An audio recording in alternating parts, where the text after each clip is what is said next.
성교적 삶을 살아가는 주님의 교회 성도님들을 환영합니다. 오늘도 하나님의 말씀과 함께 은혜로운 하루 되십시오. 안녕하세요, 성도 여러분. 4월 9일 수요일 말씀 묵상 시작하겠습니다. 오늘 함께 나눌 말씀은 민수기 11장 31절부터 35절까지의 말씀입니다. Numbers chapter 11 verse 31 to 35. 함께 읽겠습니다. 바람이 여호와에게서 나와 바다에서부터 메추라기를 몰아 진영 곁 이쪽 저쪽 곧 진영 사방으로 각기 하루길 되는 지면 위에 2규빗쯤에 내리게 하신지라. 백성이 일어나 그날 종일 종려와 그 이튿날 종일토록 메추라기를 모으니 적게 모은 자도 10호멜이라. 그들이 자기들을 위하여 진영 사면에 펴두었더라. 고기가 아직 이 사이에 있어 씹히기 전에 여호와께서 백성에게 대하여 진노하사 심히 큰 재앙으로 치셨으므로 그곳 이름을 기브롯 핫다아와라 불렀으니 욕심을 낸 백성을 거기 장사함이었더라. 백성이 기브롯 핫다아와에서 진행하여 하세롯에 이르러 거기 거하니라. 아멘. 얼마 남지 않았는데요. 5월 말이 되면 아이들 여름방학이 시작됩니다. 아마 어린 자녀들이 있는 가정들은 방학 때 아마 로드트립을 한 번씩 할 것 같은데요. 저희 가정도 매년 여름 로드트립을 합니다. 컵라면, 햇반, 또 과자, 음료수를 넉넉히 준비하고 필요한 짐들을 차에 차곡차곡 넣고 나면 괜히 마음이 설레죠. 가족들이 차에 다 타고 나면 출발하기 전에 항상 이 기도를 합니다. 하나님, 여행 중에 안전을 지켜주시고 무엇보다 짜증내거나 화내지 않고 여행 잘할 수 있도록 도와주십시오. 이렇게 기도를 합니다. 그리고 30분도 안 되어서 아이들에게 잔소리를 하고 있는 저를 발견하죠. 어쨌든 다들 기분 좋게 여행을 시작합니다. 그런데 하루하루 시간이 지나갈수록 몸은 피곤해지고 준비했던 음식들도 다 떨어집니다. 아이들은 차 안에 오래 있는 것이 지겹다고 짜증을 내기 시작하고요. 저는 장거리 운전으로 몸이 피곤하고 또 아내는 아이들을 이것저것 챙겨주느라 또 피곤합니다. 그리고 아이들이 또 배고프다고 불평을 하죠. 온 가족이 지치고 짜증이 날 때 저 멀리서 아이들이 좋아하는 맥도날드 간판이 보입니다. 오늘은 저 맥도날드에서 저녁을 먹자 하면 아이들은 예 하면서 흥분을 합니다. 맥도날드에 들어가서 음식을 주문하고 곧 음식을 먹기 시작하는데 아이들이 한 입을 먹더니 음식에 대해서 불평하기 시작합니다. 우리 집 앞에 있는 맥도날드 음식과 맛이 다르다느니 또 뭐 냄새가 이상하다느니 그렇게 흥분하면서 들어온 식당인데 음식을 즐기기는커녕 불평, 불만만 늘어놓습니다. 오늘 본문에서 이스라엘 백성들이 느끼는 감정이 바로 이러한 불평과 불만이었습니다. 하나님께서 기적적으로 공급하시는 만나를 매일매일 받았지만 감사하기는커녕 불평하며 다른 것을 또 갈망했습니다. 오늘 본문을 통해 하나님께서 이스라엘 백성들의 불평을 어떻게 응답하셨는지 살펴보면서 우리의 삶을 좀 돌아보는 시간이 되었으면 좋겠습니다. 본문 31절에 보니까 바람이 여호와에게서 나와 바다에서부터 메추라기를 몰아. 지난 주일 오후에 에노스 어르신들을 위한 선상 파티가 있었는데요. 몇 주 전부터 일기예보를 보니까 행사 당일에 날씨가 너무 좋지 않은 겁니다. 날짜를 바꿀 수도 없는 상황이어서 조금 난감했었습니다. 비 예보도 있었지만 다행히 날짜가 다가오면서 비 예보는 사라졌고요. 그런데 여전히 구름과 바람 그리고 무엇보다 기온이 갑자기 낮아져서 어르신들에게 너무 추운 날씨가 예상되었습니다. 담임 목사님을 비롯하여서 많은 분들이 날씨를 위해 기도해 주셨는데 주일 아침까지 날씨가 추워서 날씨 때문에 못 간다는 어르신들이 생길 것 같다는 생각이 들었습니다. 그런데 오후가 되면서 구름이 걷히고 햇빛이 나기 시작했습니다. 그리고 배를 탔는데 그렇게 춥지도 않고 덥지도 않은 딱 좋은 날씨 속에서 선상 파티를 진행할 수 있었습니다. 마지막에 다 같이 주님의 높고 위대하심을 내 영혼이 찬양하네 그 찬양을 올려드렸습니다. 온 세상을 창조하시고 바람과 온도를 다스리시는 그런 하나님을 우리가 경험하는 것이죠.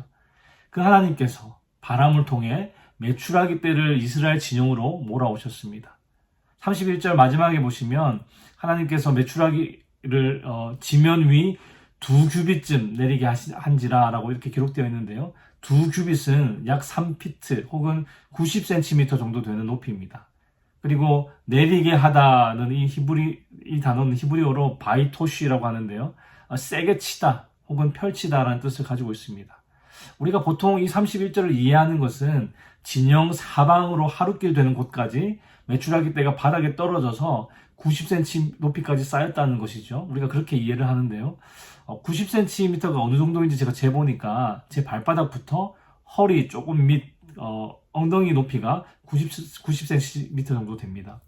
겨울에 눈이 많이 오는 곳에 가면 이제 허리까지 눈이 쌓이는데요. 마치 그 정도로 메추라기가 쌓였다는 것이죠. 정말 그랬다면 사람들이 걸어 다닐 수도 없고 땅에 떨어져 죽은 고기를 먹는다면 이스라엘 백성이 부정하게 되는 것이기 때문에 조금만 생각해보면 이해하기가 어려운 해석입니다. 그런데 히브리어 바이토시의 뜻이 세게 치다 이기 때문에 하나님께서 메추라기 떼를 세게 치듯이 바람을 아래로 강하게 불게 하셔서 바람에 지친 그 메추라기 떼가 제대로 날지 못하고 지면에서 90cm 높이로 낮게 날게 하셨다라고 이해한다면 더 자연스러운 해석이 됩니다. 메추라기를 사람들이 쉽게 잡을 수 있는 높이로 날도록 밀어 내리셨다는 것이죠. 그래서 어떤 영어 번역본에 보면 메추라기가 지상에서 3피트 높이로 날았고 사람들은 나가서 하루 종일 메추라기를 잡았다라고 이렇게 쉽게 이해할 수 있도록 번역이 되어 있습니다. 32절에 보니까 백성들이 1박 2일 동안 메추라기를 잡아 들였는데요. 적게 모은 사람도 10호멜이 약 2200m에 달하는 막대한 양입니다. 적게 모은 사람도 10호멜, 2200m에 달하는 양을 메추라기를 잡았다는 것이죠. 누구라도 잡기 쉬웠기 때문에 어마어마한 양의 메추라기를 잡을 수 있었던 겁니다. 그러나 이것은 하나님의 공급하시는 은혜가 굉장히 컸다는 것을 보여주는 동시에 이스라엘 백성들이 얼마나 탐욕스러웠는가를 보여주기도 합니다. 하나님께서 한 달 내내 고기를 먹게 해주겠다고 약속하셨음에도 이 백성들은 탐욕을 절제하지 않았습니다. 이것은 은혜의 주체이신 하나님을 무시하는 행동이지요. 은혜를 받았다면 그것을 깨닫고 감사하는 것이 은혜 받은 자의 마땅한 태도인데 이스라엘 백성들은 은혜의 열매를 먹으면서도 그저 어떻게 하면 이 고기를 더 많이 먹을 수 있을까 이것만 생각했습니다. 그런 그들에게 하나님의 재앙이 임했습니다. 33절 말씀 다시 한번 읽어볼까요? 33절입니다. 고기가 아직 이 사이에 있어 씹히기 전에 여호와께서 백성에게 대하여 진노하사 심히 큰 재앙으로 치셨으므로 고기를 요구한 이스라엘 백성들에게 하나님은 셀 수 없이 많은 메추라기를 보내주셨습니다. 백성들이 사방에 쌓인 메추라기를 정신없이 거두었지만 고기를 맛보기도 전에 큰 재앙을 당했습니다. 하나님의 말씀을 듣고 또 그 말씀을 따라 공동체를 이루며 광야를 향해 나아간 이스라엘 백성이 처참하게 무너진 원인은 어떤 강력한 대적이나 척박한 환경이 아니라 그들 마음속에 있는 탐욕이었습니다. 34절 한번 볼까요? 그곳 이름을 기브롯 핫다아와라 불렀으니 욕심을 낸 백성을 거기 장사함이었더라. 그들의 탐욕이 그들을 만족으로 이끌어준 것이 아니라 오히려 죽음으로 이끌었습니다. 여기서 우리가 배울 수 있는 교훈 한 가지가 있습니다. 우리가 하나님께 어떤 것을 떼쓰며 구할 때가 있는데요. 그래서 하나님께서 우리에게 그것을 주실 때가 있습니다. 그러나 하나님께서 그것을 허락하셨다고 해서 그것이 꼭 하나님의 축복인 것은 아니라는 것이죠.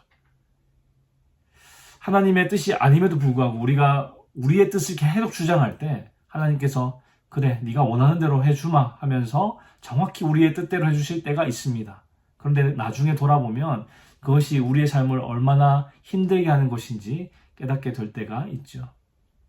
하나님의 뜻에는 관심이 없고 나의 뜻만을 이루어 달라고 기도할 때 우리는 이런 실수를 경험하게 됩니다. 여러분, 이스라엘 백성들의 탐욕 뒤에는 하나님에 대한 불신이 있었습니다. 이스라엘이 만나와 메추라기를 먹은 것은 이번이 처음이 아니었습니다. 출애굽기 16장에 보시면 이스라엘 백성들이 시내 광야에 도착하기 전에 먹을 것이 없어서 불평을 했습니다. 그때는 식량난의 문제였기 때문에 하나님께서 만나와 메추라기를 공급해 주심으로 그 문제를 해결해 주셨습니다. 그런데 지금 시내 광야에서 백성들이 불평하는 것은 식량난의 문제가 아니라 고기를 달라는 음식 투정이었습니다. 만나가 지겹다고 하나님께 불만을 토로한 것이죠. 그러면서 하는 말이 민수기 11장 5절에 보시면 우리가 애굽에 있을 때는 값없이 생선과 오이와 참외와 부추와 파와 마늘들을 먹은 것이 생각나거늘 하면서 애굽에 있을 때는 음식을 마음껏 먹었다는 거짓말로 애굽 생활을 그리워하고 있는 것이죠. 그들의 욕심이 그들의 기억과 믿음을 왜곡시켰습니다. 하나님은 그런 이스라엘 백성들에게 그래 너희들이 원하는 대로 해주마 하시면서 엄청난 양의 메추라기를 보내주셨습니다. 그리고 그것은 그들에게 축복이 아니라 재앙이 되었습니다. 그들의 탐욕이 얼마나 큰지를 드러내 보이는 계기가 되었고 하나님은 그들의 탐욕과 무례함과 불신을 징계하셨습니다. 그들의 탐욕이 하나님에 대한 불신을 보여주는데요. 그들이 하나님의 공급하심을 온전히 믿지 않았기 때문에 각 사람이 이틀 동안 최소 2200리터가 넘는 그 메추라기를 거두어 드린 것이죠.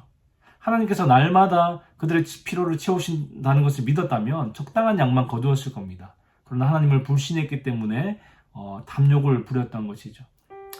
사랑하는 성도 여러분, 우리가 믿는 하나님이 우리의 피로를 아시고 또 공급해 주시는 분이라는 것을 믿으십니까? 그것을 믿으신다면 현재 우리가 누리고 있는 것들에 대해서 그리고 현재 우리에게 주어진 상황에 대해서 먼저 하나님께 감사하고 있는지 돌아보았으면 좋겠습니다.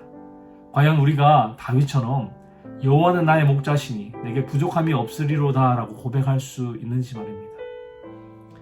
하나님의 은혜 앞에서 이스라엘이 경험했던 철저한 실패가 오늘 우리에게 분명한 경고의 말씀으로 다가옵니다. 하나님의 은혜를 멸시하고 자기 욕심만을 추구하며 살아가는 사람들을 하나님은 징계하십니다.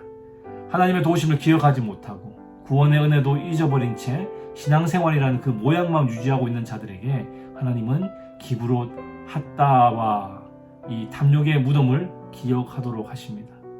오늘 하루도 우리에게 주신 하나님의 은혜를 돌아보고 주신 것에 만족하며 세상을 등지고 십자가의 은혜를 바라보는 저와 여러분의 삶이 되기를 주님의 이름으로 축원합니다.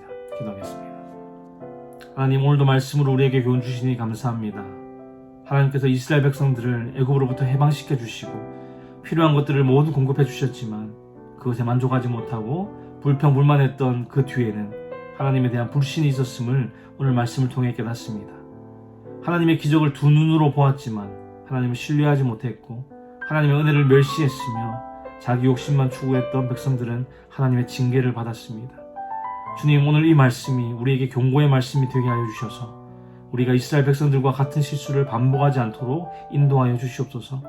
지금까지 우리에게 보여주신 그 기적 같은 은혜를 늘 기억하도록 도우시고 겸손한 자세로 우리에게 주신 모든 것들을 감사하며 만족함으로 하나님을 찬양하는 우리 모두의 삶이 되게 하여 주시옵소서. 주님, 오늘도 주께서 주시는 힘과 은혜로 살아가기 원합니다. 주의 도우심으로 승리하는 하루 되게 하여 주시옵소서. 감사를 드리며 예수 그리스도의 이름으로 기도하였습니다. 아멘. 수요 기도 제목으로 함께 기도하겠습니다. 교육부 및 청년 등 다음 세대 사역을 위해 기도하실 때에 영아부, 유아부, 초등부, 청소년부가 교회학계를 통해 복음을 만날 수 있도록 대학부, 청년부, EM 사역을 통하여서 우리 다음 세대가 신앙적 가치관을 확립하도록 기도해 주시기 바랍니다. 구역장님들과 새가족들을 위해 기도하실 때에 우리 구역장님들 한 분 한 분이 섬김을 통해서 각 개인이 은혜와 복을 누리도록 새가족들이 잘 정착하여 믿음의 뿌리를 견고하게 내리도록 기도해 주시기 바랍니다. 선교사님을 위해 기도하실 때에는 네팔의 윤성철 선교사님, 터키의 하상욱 선교사님, 일본의 문일배 선교사님, 페루의 윤애경 선교사님, 그들의 선교사역을 통하여서 많은 영혼들이 복음을 듣고 주께 돌아올 수 있도록 함께 기도해 주시기 바랍니다.